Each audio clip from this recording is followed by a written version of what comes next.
So yun guys, may bago tayong clutch pedal na dumating. Shimano M505 siya. So kasi binenta ko yung dating clutch niya kasi na-stock na.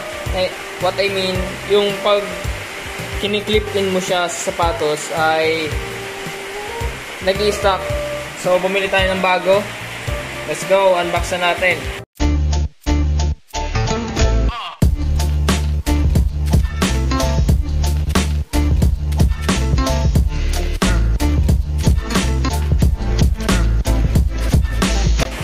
So yung mga gustong bumili, ito yung link niya. Ito yung store na binilhan ko.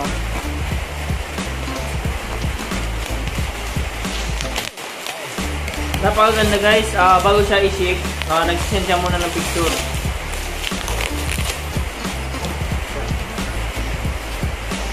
Shimano.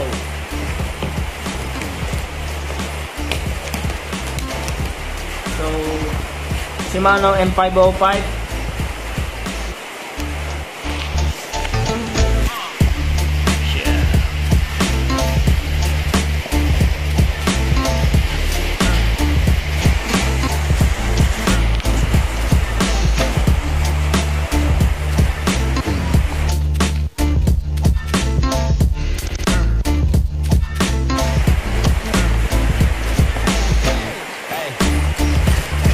Yes. So may libre siyang bala. Ito guys. May libre siyang bala.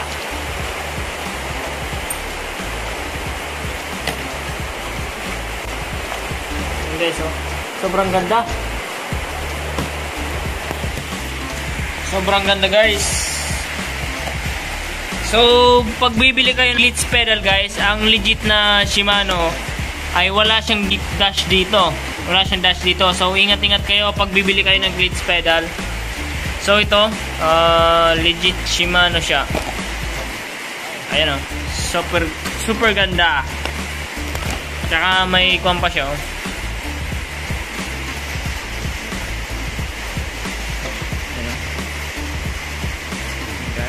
Solid.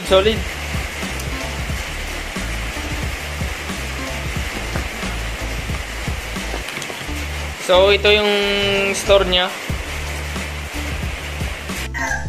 So let's go, kakabit na natin.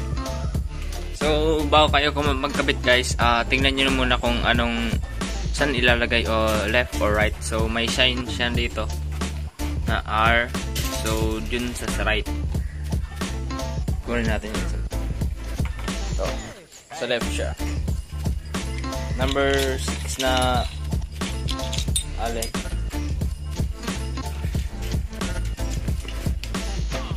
Counterclockwise siya.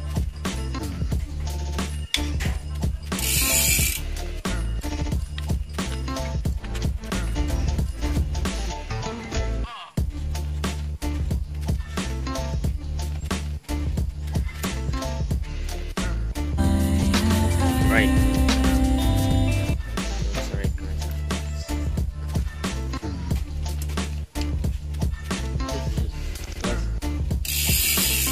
Na-adjust nyo pala sa kung hihigpitan nyo yung pag-clip in nyo. Dito nyo lang siya i-adjust. Yan. Masyado kita yan. Dito. Alin siya. So may sign naman kung pa left or right yung higpit niya. Diyan lang. Gagamit tayo na ng number 3 na allen. Number 3. So ito pala guys, nahirapan kasi ako i-insert tong clutch pedal ko, clutch shoes, kasi may nakasulat pala. Dapat bago nyo gamit kayo ng Shimano clutch na SM-HS 51, Shimano 52, Shimano 55 or Shimano 56. So ang free nito ay Shimano 51 siya. Pwede to. Shimano 51. Ito gamit ko Shimano 56, pero Shimano 56 na multi-release clutch siya. mahirap siya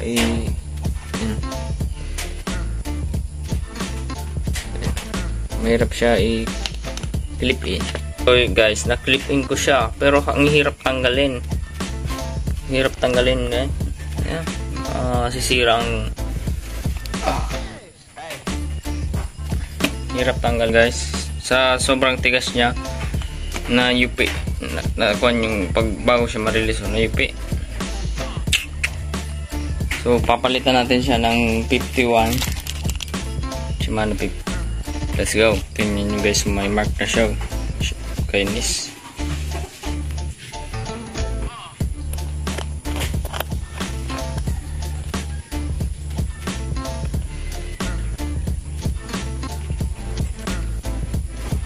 Guys, so UG51, titry natin sa M505. Let's go. Okay guys, saktong-sakto na siya. Mabilis lang siya i-clean. Tuturuan ko kayo kung paano mag luwag nito. So pa counterclockwise lang siya. Counterclockwise guys. Halimbawa dito, ang paigpit lang ay counterclockwise. Ayaw nang pumalas. Pa dito, ayan, pag ano nang pala. Paghigpit naman guys, pa clockwise. Yun lang. Let's go.